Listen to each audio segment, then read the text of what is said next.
So I did a bunch of front end work to this 2004 Mini Cooper, and I took it for a test drive, and it started shuddering when the engine was under load and during acceleration. So that's a symptom of an axle.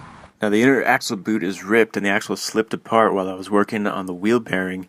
So I slid the axle back together and something didn't align properly. I could take the axle out and take it apart and put it back together correctly, and it will most likely be fine after that, but if I'm going to take this axle out, I might as well just put in a new axle. So I have my new axle right here. Fuck. And here's my new axle in here. I paid about $70 for it. So to replace the passenger drive shaft on a 2004 Mini Cooper S, here's what you gotta do. First of all, obviously take the wheel off, crack the axle nut, and pop the lower ball joint. I have separate videos of doing the lower ball joint, and I'll insert a video of the axle nut. You need to use a screwdriver or a punch and a hammer to bend out the tab that's on the axle nut in order for it to spin off. To get the axle nut off, take the center cap out of the wheel and put the wheel back on the car and lower it down a little bit so that the wheel touches the ground and there's a good amount of weight on it. And use a 3/4 inch drive ratchet set with a 32mm socket and probably a 4 or 5 foot piece of black pipe as a breaker bar. These nuts are on there very tight. I would not recommend using an impact gun if you plan on reusing your CV axle, because an impact gun can shock the axle or strip the threads out on the axle shaft. With the ratchet, the force is transferred through the wheel into the ground rather than through the axle. I did this after I disconnected the ball joint, so you may want to do this before you disconnect the ball joint. It'll be a lot easier. So with the passenger side axle, there's an intermediate shaft on it, and you need to remove the carrier bearing bracket in order for this assembly to come out. To remove that bracket, it's held on by 3 13mm bolts, and to access the bolts easier, you can take the power steering fan off, which is very easy. It's just 2 13mm nuts and the plug. So once you have those nuts off, the fan just drops down. Take out the plug, and then the fan is out. So now with the fan gone, you can see the two of the bolts. One there, and the other one is up in there. And they're not really in there that tight, so it's pretty easy to use a ratcheting wrench. I wish I had a longer wrench.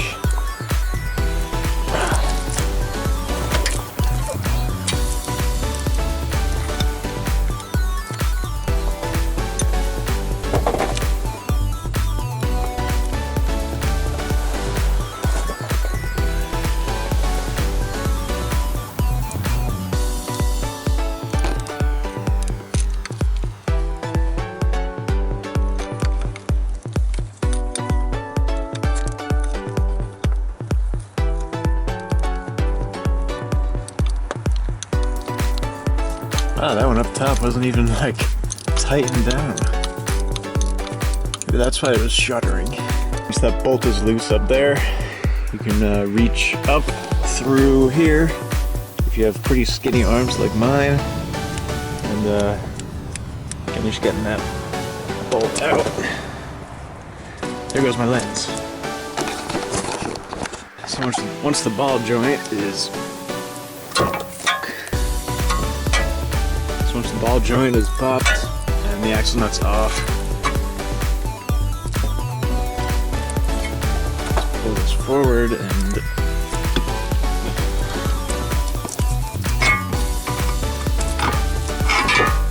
I just bungee corded this assembly out of the way. Just bungee corded it to my jack. So now the carrier bearing bracket bolts out, the axle will come out.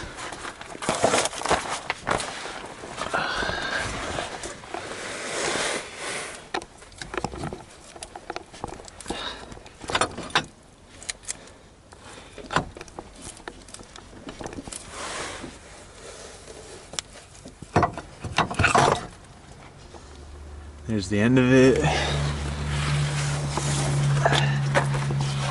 There it is, falling apart.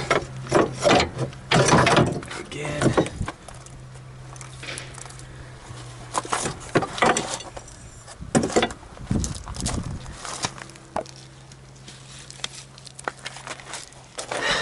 And there is the old axle. So if you buy a lower priced new axle, you're gonna have to transfer the carrier bearing bracket to the new axle. That is just held in by a clip ring.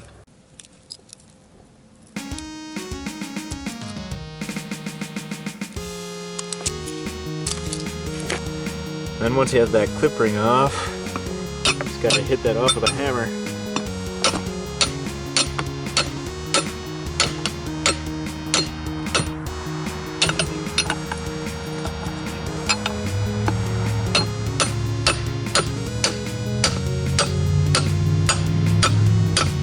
This will be a lot easier for those of you who have two hands to do this with.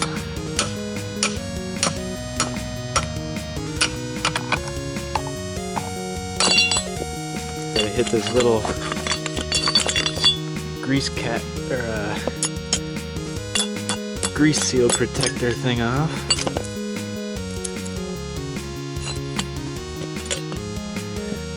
There you go. Then you just want to clean this thing up a little. Put a little grease in here so it slides on easily. God damn it.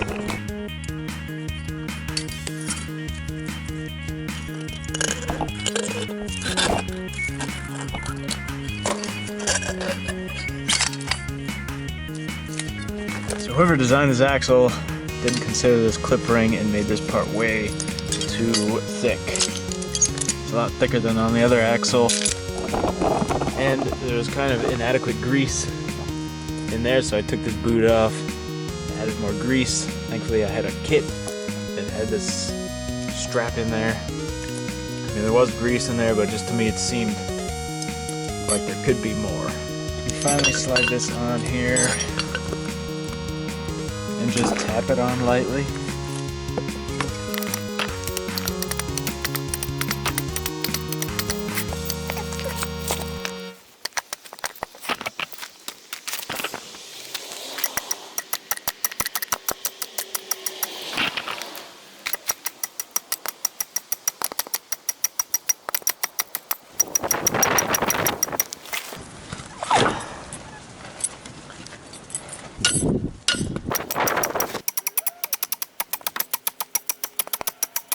Alright, now once that's on, clip ring can go in.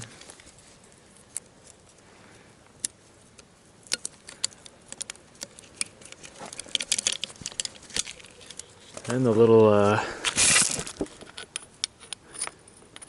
shield can go back on there. Probably put a little grease on the end there. Not sure if it really matters, or and you literally just slide the axle back into place.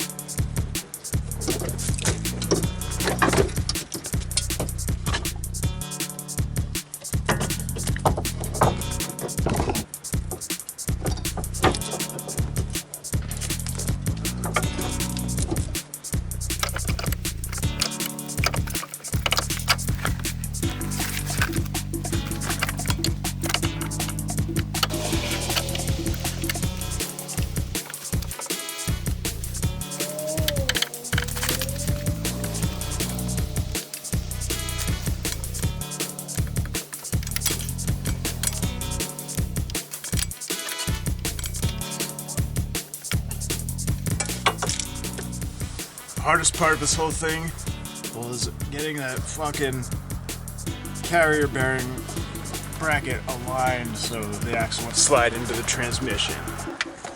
Anyway, then you can put your bolts back in. So before you put the axle back into the hub, put some grease on the splines.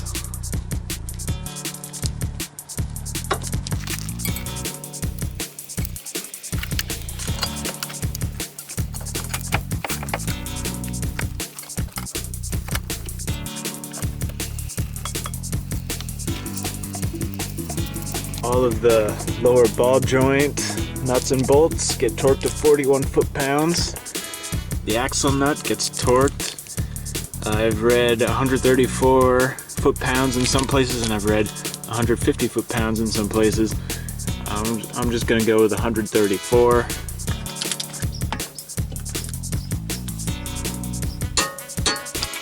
Then once you've torqued your axle nut, you need to take a screwdriver or a chisel or a punch or something and punch in this part of it that is on this little keyway.